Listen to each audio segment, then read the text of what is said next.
Williams said she was excited to continue her run in singles, but wasn't focused on her next match just yet. "At this point, honestly, everything is a bonus for me," Williams said. "I mean, I think every opponent is very difficult. I've seen that over the summer. The next one is even more difficult. It's good that I was able to get this under my belt.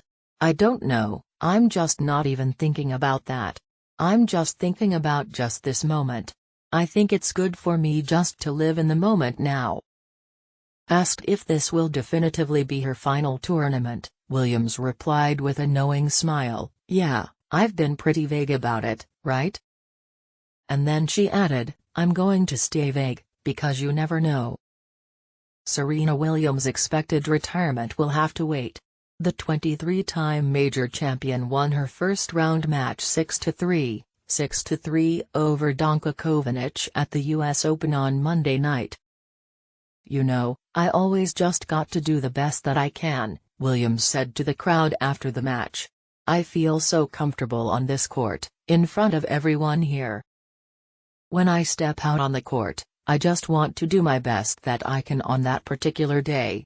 That's really all I can really do." Since Williams, 40, announced her impending plans to evolve from tennis in a first-person essay in Vogue earlier this month, she has been given a farewell tour of sorts, and received standing ovations at both the Canadian Open and the Western and Southern Open.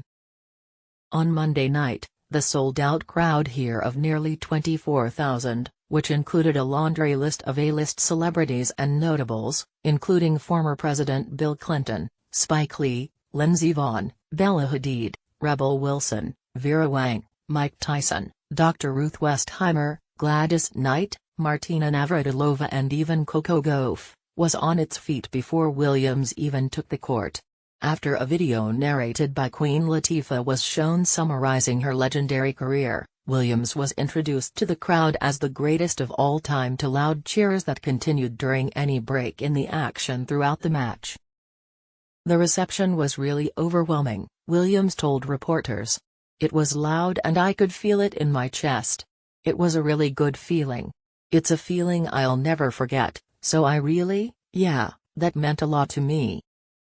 It was Williams' 102nd win at Arthur Ashe Stadium, the most by any player since it opened in 1997, and extended her record for Grand Slam victories by a woman to 366. After the match, Williams was celebrated with an on-court ceremony that featured Gayle King and Billie Jean King, as well as a thank you, Serena video from Oprah Winfrey. "First of all, thanks, I didn't expect any of this," Williams told the crowd, before crediting the fans for pulling her through to the win. Gracious in defeat, Kovinic said it was maybe one opportunity in a lifetime to play against Serena, especially in a night session match on Arthur Ashe, and called it an maybe one opportunity in a lifetime to play against Serena, especially in a night session match on Arthur Ashe. Tickets for Monday's night session became a hot commodity after Williams' announcement in Vogue.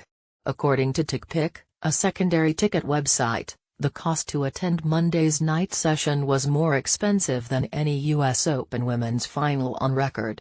The average secondary market ticket price was listed at $987 as of Monday morning, according to ticket analytics firm TicketIQ. There were 29,402 fans on the grounds for the night session, a US Open record. Even her practice session before the match drew thousands of fans cramming in to sneak a peek of the legend, with rows lined up to catch a glimpse through a mesh fence. But despite the fanfare and losing 3 of her 4 matches since returning at Wimbledon after a year-long absence, Williams wasn't ready to call it a career just yet. On Monday, wearing a figure skating-inspired dress originally designed with 6 layers to represent all 6 of her US Open titles, but ultimately with 4 removed due to their weight, and matching diamonds in her hair, Williams glided around the court, and twirled at the end, and showed flashes of what has made her one of the all-time greats. She had 9 aces and notched 22 winners in the 99-minute match. Renee Stubbs, the former player-turned-coach and analyst, has been working with Williams this week in New York. In an interview with ABC prior to the match, Stubbs said Williams was nervous but was still preparing for the match and the tournament with her same trademark intensity. "The practices have been really hard," Stubbs said on Monday. "She's practiced really, really hard this week. She's practiced with other players, which she's never done in the past. And, she's trying to do everything she possibly can to be at her very best tonight." Williams will next play number 2 seed Anett Kontaveit on Wednesday in the second round, in addition to playing doubles alongside sister Venus, whom she called her rock on Monday. The two have one and more difficult. "It's good that I was able to get this under my belt. I don't know, I'm just not even thinking about that. I'm just thinking about just this moment. I think it's good for me just to live in the moment now." Asked if this will definitively be her final tournament, Williams replied with a knowing smile, "Yeah, I've been pretty vague about it, right?" And then she added, "I'm going to stay vague, because you never know."